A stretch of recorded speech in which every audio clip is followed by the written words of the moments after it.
भारत में अवैध रूप से रह रहे विदेशी नागरिकों को लेकर केंद्र सरकार ने अपना रुख और सख्त कर दिया है। विदेश मंत्रालय यानी एमईए ने साफ शब्दों में कहा कि गैर कानूनी तरीके से देश में प्रवेश करने वाले और बिना वैध दस्तावेजों के रह रहे सभी विदेशी नागरिकों के खिलाफ कानून के तहत कार्रवाई की जाएगी।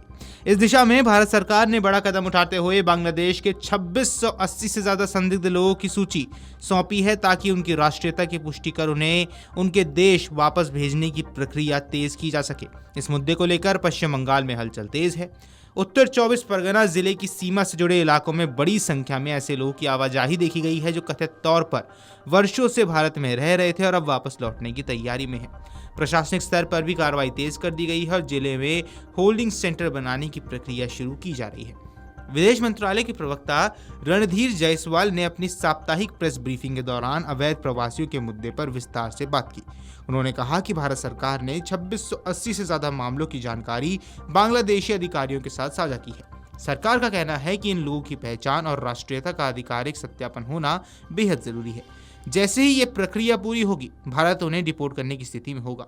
विदेश मंत्रालय के मुताबिक कई मामलों में ये वेरिफिकेशन लंबे समय से लंबित है। कुछ केस ऐसे भी हैं जो पिछले 5 वर्षों या उससे ज्यादा समय से अटके हुए हैं। भारत को उम्मीद है कि इस मामले में बांग्लादेश की तरफ से सहयोग मिलेगा ताकि प्रक्रिया को आगे बढ़ाया जा सके। सरकार ने संकेत दिया है कि दोनों देशों के बीच मौजूद द्विपक्षीय समझौते के तहत पहचान की पुष्टि होने के बाद नागरिकों को वापस भेजा जा सकता है।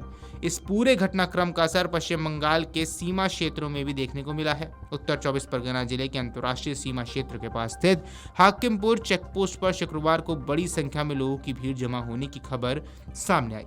बताया जा रहा है इनमें कई ऐसे लोग शामिल थे जो लंबे समय से पश्चिम बंगाल और दूसरे इलाकों में रह रहे थे, लेकिन अब भविष्य को लेकर चिंतित हैं।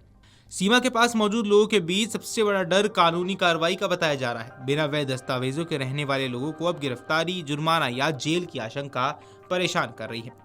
कई लोगों का कहना है कि प्रशासनिक सख्ती और पहचान संबंधी जांच बढ़ने की वजह से वे वापस जाने का फैसला कर रहे हैं। वहीं कुछ लोग ये भी दावा कर रहे हैं कि वर्षों तक स्थानीय स्तर तक उन्हें कोई परेशानी नहीं हुई, लेकिन अब माहौल बदलता महसूस हो रहा है। बढ़ती जांच और दस्तावेज सत्यापन की प्रक्रिया उनके बीच असुरक्षा की भावना पैदा कर रही है।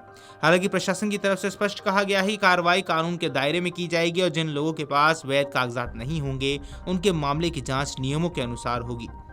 वापस लौटने की तैयारी कर रहे लोगों में एक व्यक्ति भी शामिल है जिन्होंने बताया कि वे कई वर्षों से पश्चिम बंगाल में रह रहा था और मजदूरी कर अपना गुजारा चला रहा था। उनके अनुसार उनके पास कोई वैध भारतीय दस्तावेज नहीं है।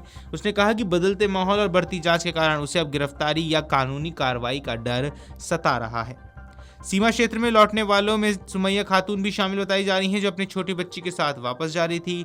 वहीं आपको बता दें, अवैध विदेशी नागरिकों से जुड़े मामलों में प्रशासनिक स्तर पर गतिविधियां कई गुना बढ़ गई हैं। सूत्रों की माने तो केंद्रीय गृह मंत्रालय के दिशा निर्देशों के आधार पर राज्यों को आवश्यक व्यवस्थाएं करने के निर्देश दे दिए गए हैं। पश्चिम बंगाल के गृह विभाग ने जिलाधिकारियों को निर्देश जारी कर पकड़े गए विदेशी नागरिकों को रखने के लिए होल्डिंग सेंटर तैयार करवाने के निर्देश दिए हैं। Video desk Amar Ujala dot com. अगर आप ये वीडियो YouTube पर देख रहे हैं तो हमारे चैनल को सब्सक्राइब कर बेल आइकन दबाएं और Facebook पर देख रहे हैं तो हमारे पेज को लाइक करें।